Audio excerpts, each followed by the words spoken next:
In this chapter notes, our narrator seems to be the actual Tim O'Brien versus the fictional Tim O'Brien in the story, because it talks about when this was written, this particular chapter was written. It was written in 1975 at the suggestion of Norman Bowker, who 3 years later hanged himself in the locker room of a YMCA in his hometown in central Iowa. So we find out what happened to Norman after this story. It talks about how Tim O'Brien had received a long, disjointed letter in which Bowker described the problem of finding a meaningful use for his life after the war. He chronicles all the things he tried to do. He worked as a janitor, a car wash attendant. He even worked at that local A&W fast food franchise. At one point, he enrolled in a junior college, which he only stayed at for 8 months. For these jobs, each one only lasted 10 weeks at the most. Ultimately, he has significant paralyzing PTSD, is what this is describing. It says he spent his mornings in bed. In the afternoons, he played pickup basketball at the Y, and at night he drove around town in his father's car, usually alone, with a 6-pack of beer, cruising. He wrote in his letter to Tim, "There's no place to go. It's almost like I got killed over in Nam. Hard to describe. That night when Kiowa got wasted, I sort of sank down into the sewage with him. Feels like I'm still in deep shit." The letter that Tim O'Brien received was 17 handwritten pages, its tone jumping from self-pity to anger to irony to guilt to indifference. So he doesn't know what to feel. He's just sort of emotionally frozen. And I think it's important to really take your time and read the letter from Norman Bowker. He even seems to have a lot of mixed messages here. He says, I'm not a basket case. I'm not having bad dreams. I don't feel like someone, mistreats me or anything. I don't have any, trauma that he can sort of physically name. He says he really hates people who whine about the war, guys sniveling about how they didn't get any parades.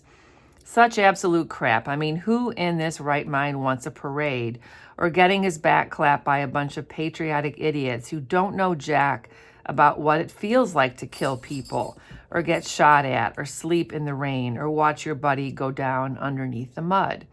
So in the previous chapter, and just what we know about Norman from earlier in the book, he felt pressure to have medals. He wants to tell his dad.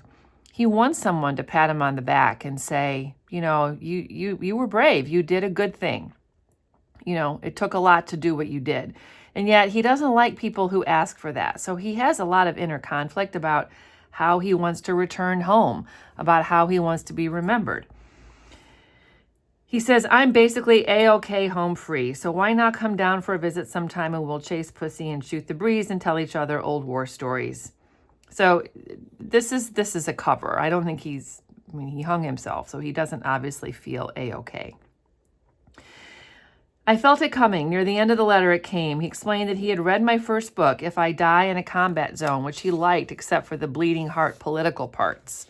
For half a page he talked about how much the book had meant to him.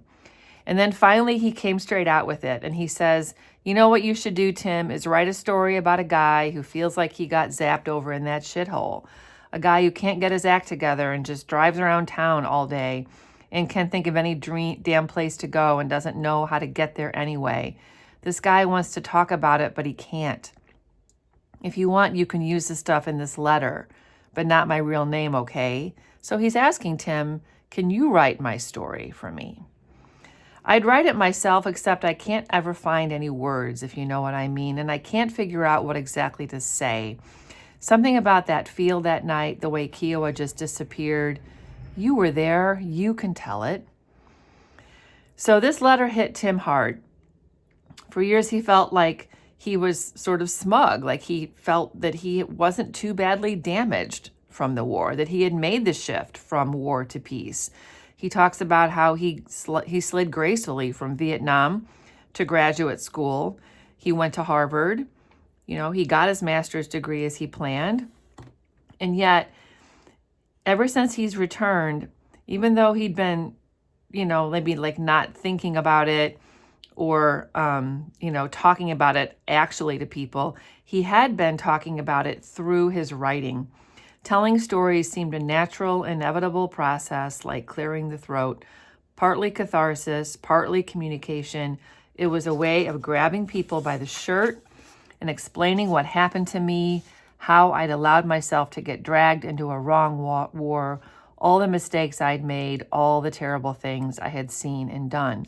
So as a reader, we're sort of seeing behind the curtain here. We're seeing like what it is like for a writer to use writing to heal themselves, to try to communicate an emotional truth about what happens when you fight in a war. I did not look at my work as therapy and still don't, and yet it definitely is providing something therapeutic if it's catharsis. He explains here that by telling stories, you objectify your own experience. You separate it from yourself. You pin down certain truths. You make up others. That's important. Please remember, there's a lot of making up of details here. You start sometimes with an incident that truly happened, like the night in the shit field, and you carry it forward by inventing incidents that did not, in fact, occur, but that nonetheless help to clarify and explain. This is also a really important quote. He's letting us into his writing process to some degree, but he's reminding us that this is fiction. You can never forget that this is fiction. And so even this chapter we're reading potentially has some truth and some fiction, just like the chapter before has some truth and some fiction. And so he's talking to us through this chapter as if he's speaking like the actual writer, Tim O'Brien, not the narrator, Tim O'Brien. It seems as if he's speaking to us, the reader, and telling us the background of the truth. But we have to remember that that might not actually be true. Like, not to use that word true too many times, but that this could be the narrator, Tim O'Brien, not the actual author, Tim O'Brien, telling us about this writing process. So clearly, the real Tim O'Brien did go fight in the Vietnam War. He is a writer writing about the emotional truths for him of fighting in that war. So I think it's helpful just to sort of take it in and take it all as true, emotionally true, and don't sweat these details about what actually happened and what didn't actually happen.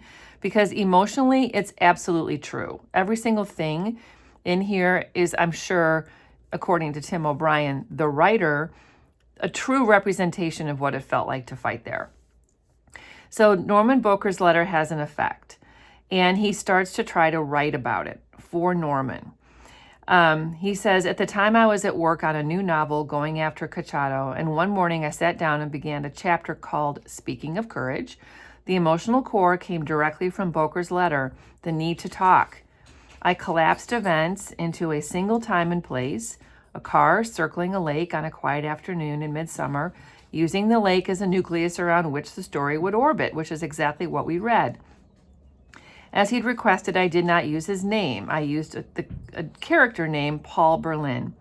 For the scenery, I borrowed heavily from my own hometown, which is in Worthington, Minnesota. So he's using his own sort of, connections with nature. I mean, certainly there are a lot of lakes and little lake towns in Minnesota in order to describe this place. And he drafted the piece for a week or two and then published it as a separate short story. However, he didn't feel like he had done the story justice. He had been forced to omit the shit field. He'd also lost the natural counterpoint between the lake and the field. A metaphoric unity was broken, which is what we read. I mean, I love this phrase, a metaphoric unity. It does really show that connection between the lake that Norman Bowker circles and the shit field where Kiowa died. So as the novel developed over the next year, and as my own ideas clarified, it was apparent that the chapter had no proper home in this actual book that he was writing. And so he ends up taking it out and not even keeping it. Beyond that, though, he says, something about the story had frightened him. I was afraid to speak directly, afraid to remember, and in the end, the piece had been ruined by a failure to tell the full and precise truth about our night in the shit field. So he was avoiding that detail because of how upsetting it was. And eventually he does send a copy of the short story that was published to Norman Bowker. And Norman writes back and says, "It's not terrible, but you left out Vietnam. Where's Kiowa? Where's the shit?" Which is true. And then 8 months later, he hanged himself. His mother sent him a brief note and said that Norman Bowker had been playing pickup basketball at the Y. After 2 hours, he went off for a drink of water. He used a jump rope, and his friends found him hanging from a water pipe. There was no suicide note or message. And his mother wrote, "Norman was a quiet boy, and I don't suppose he wanted to bother anybody." So now Tim O'Brien, the narrator, possibly the author himself, is hoping that Speaking of Courage makes good on Norman Bowker's silence. And I hope it's a better story. Although the old structure remains, the piece has been substantially revised, in some places by severe cutting, in other places by the addition of new material. Norman is back in the story where he belongs, and I don't think he would mind that his real name appears. The central incident, our long night in the shit field along the Song Trebong, has been restored to the piece. It was hard stuff to write. Kiowa, after all, had been a close friend, and for years I've avoided thinking about his death and my own complicity in it. Even here, it's not easy. In the interest of truth, is it okay? Truth? ? I want to make it clear that Norman Bowker was in no way responsible for what happened to Kiowa. Norman did not experience a failure of nerve that night. He did not freeze up or lose the Silver Star for valor. That part of the story is my own. That kind of gives me goosebumps when I read that. So now I'm thinking, as a reader, that this whole story about Speaking of Courage is a vehicle for Tim O'Brien to sort of express his own failure of nerve, his own complicitness in the death of a soldier. I think you'll read, if you read that link I put in one of the earlier videos, I had a link to a University of Texas article about this book, and it says that many of these characters are not real at all. So this is all about just like, these are characters assigned, stories assigned to represent things that actually happened in Tim O'Brien's Vietnam experience. So I think what's nice about this chapter is it seems to let us into his writing style, his writing method. It shows us some of the structures of his chapter, Speaking of Courage, sort of how he makes decisions about what to include and what not to include. And it reminds us that this is fiction based very heavily on true things that happened in Vietnam.